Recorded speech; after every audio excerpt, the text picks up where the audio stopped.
श्री सत्य साई प्रेम लीला। ओम श्री साई राम।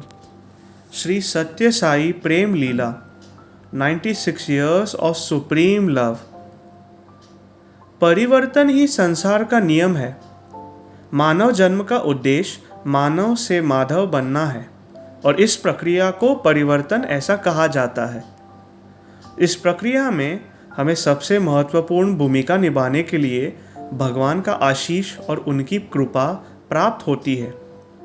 संपूर्ण शरणागति और भगवान के आदेशों का पालन यही परिवर्तन के लिए मददगार साबित हो सकता है। भगवान बाबा द्वारा एक उच्च अधिकारी के पूर्ण व्यक्तित्व परिवर्तन का एक अनूठा उदाहरण आज मैं आपके सामने रखने जा रहा हूं।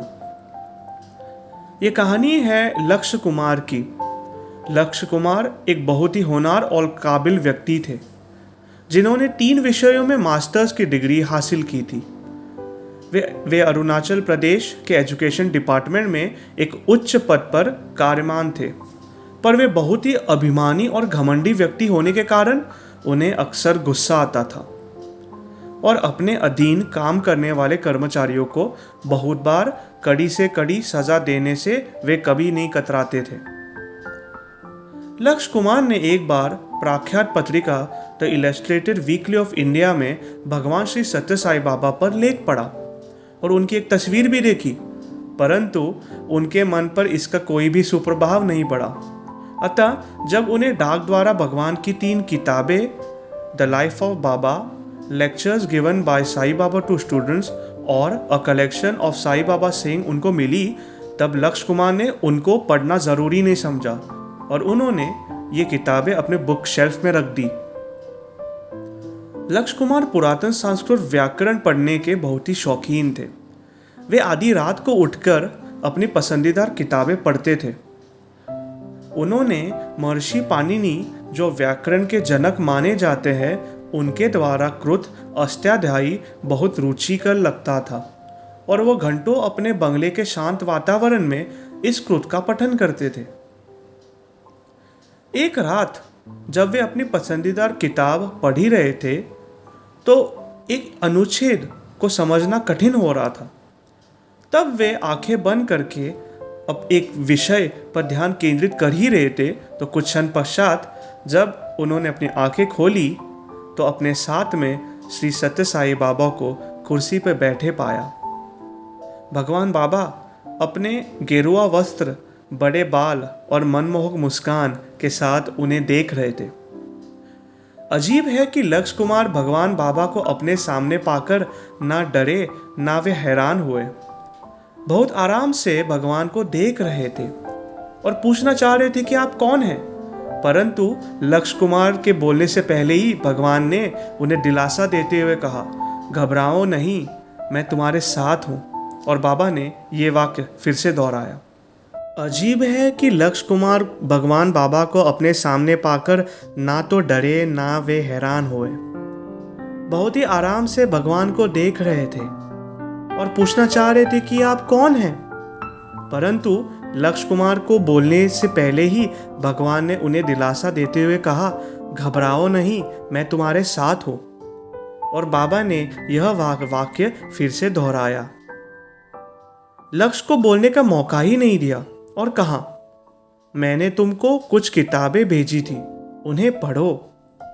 लक्ष्य कुमार बोले, उन किताबों में मेरे लायक कुछ नहीं है, वे तो केवल रद्दी के समान हैं। यह सुन के ना तो भगवान क्रोधित हुए ना तो परेशान। उन्हें तो लक्ष्य पे दया आ रही थी और एक अच्छे मित्र की भांति बिना किसी कड़वाहट के एक मधुर और प्रेरणापूर्ण आवाज में भगवान बाबा ने कहा, फिर भी उन किताबों में कुछ ना कुछ तो अच्छा हो सकता है, कम से कम एक बार तो पढ़ लो। लक्ष्य कुमार बोले, ठीक है, पढ़ लेता हूं। और उठकर वे किताब लाने दूसरे कमरे में चले गए। लौटने पे देखा भगवान वहां नहीं थे। किताबें पढ़ने पर उन्हें ऐसा बोध हुआ कि उनमें वेद और उपनिषद को बहुत ही सरल और सौम्य तरीके से समझाया गया था। इस प्रसंग के 10 दिन उपरांत दोबारा महर्षि पाणिनि का व्याकरण पढ़ते लक्ष्य कुमार गहरी सोच में डूब गए थे और यकायक भगवान बाबा फिर से उनको अपने साथ वाली कुर्सी पर विराजे दिखे। भगवान बोले, मैं जानता हूं कि तुमने ये किताबें पढ़ ली है। तब लक्ष्य कुमार ने जवाब दिया, हाँ बाबा, मैंने किताबें पढ़ ली। फिर स्वामी कहते हैं, मुझे यकीन है कि तुम्हें वे किताबें अवश्य पसंद आई होगी। अब आशीर्वाद देकर और बहुत ही प्यार और मधुर स्वर से भगवान ने कहा, अब तुमको इन किताबों का अनुवाद करना है। लक्ष्य कुमार बोले, भगवान, यह बहुत ही कठिन कार्य है। भगवान बोले, कठिन अवश्य है, परंतु मुझे यकीन है कि तुम यह कार्य कर लोगे। लक्ष्य कुमार उठकर लिखने का सामान लेने अपने दूसरे कमरे में चले गए और वापस आने पर पाया भगवान वहां से जा चुके थे। लक्ष्य कुमार सोचने लगे, मैंने यह तो पूछा ही नहीं कि किस भाषा में अनुवाद करना है, हिंदी भाषा या आदि भाषा। आपके जानकारी के लिए आदि भाषा एक ट्राइबल या जनजातीय भाषा है। लक्ष्य कुमार को आंतरिक बोध हुआ कि यह अनुवाद आदि भाषा में ही होनी चाहिए और वो बिना रुके इस कार्य में लग गए। 2 हफ्ते गुजर गए थे और लक्ष्य कुमार को कुछ शब्दों का सही अनुवाद नहीं मिल पा रहा था, क्योंकि आदि भाषा की कभी किसी ने प्रदर्शनी की नहीं थी और वो सही शब्द का चयन करने में खुद को असमर्थ पा रहे थे। ऐसे समय में भगवान बाबा अपनी अति आकर्षण वाणी में बोले, तुमने अनुवाद आरंभ कर दिया। तब लक्ष्य कुमार ने ऊपर देखा तो भगवान अपने मोहक रूप में दर्शन दे रहे थे और कहा, बाबा, मेरे से नहीं होगा, बहुत कठिन है, मैं अपने कार्य से बिल्कुल संतुष्ट नहीं हूं। भगवान ने कहा, बेशक तुम यह कार्य बहुत खूबी से कर सकते हो, क्योंकि क्यों नहीं कर पाओगे? किसी भी अच्छे कार्य का मार्ग सुगम नहीं होता, लेकिन तुम कर सकते हो और तुमने ये कार्य कर दिया है।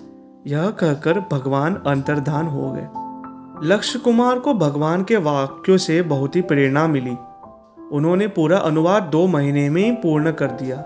लक्ष्य कुमार को भगवान के वाक्यों से बहुत ही प्रेरणा मिली और उन्होंने पूरा अनुवाद बस 2 महीने में ही पूरा कर दिया। और जब अपने मित्रों को लक्ष्य कुमार ने अनुवाद पढ़ाया तो उनको पुस्तकें बहुत रोचक लगी। तब लक्ष्य कुमार को यह एहसास हुआ कि वह पूर्णता से बदल चुके थे। ना उन्हें क्रोध आ रहा था, ना वे ही अपने कर्मचारियों को डांट फटकार रहे थे। अब उन्हें महसूस हो रहा था कि दूसरे लोगों को कार्य पूर्ण करने में कितनी कठिनाइयों का सामना करना पड़ता होगा, और अब वो सबसे सहानुभूति रखने लग गए थे और नम्रता से पेश भी आने लग गए थे। अहंकार मानो उनसे कोसों दूर जा चुका था। भगवान बाबा ने अपनी किताबों का अनुवाद कराते कराते लक्ष्य कुमार के चरित्र में अमूल्य परिवर्तन कर दिया था। जब हम भगवान का आशीष पाते हैं ना, तब अपने आप में ही हमारे अंतरंग में परिवर्तन आना शुरू हो जाता है। भगवान श्री सत्य साई बाबा का व्यक्तित्व ही मधुर है, जिसके कारण हम में मधुरता आती है। स्वामी की वाणी और उन्होंने दिखाया हुआ मार्ग हमको अपने आप गंतव्य स्थान ले जा सकता है। भगवान तक पहुंचने के लिए अनेकों मार्ग है। जरूरी नहीं कि हम भक्ति का मार्ग या सेवा का मार्ग ही चुने।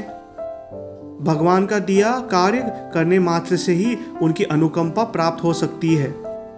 ईश्वर से साक्षात्कार का मार्ग अकेले ही तय करना पड़ता है, और वो मार्ग हर इंसान के लिए अलग हो सकता है।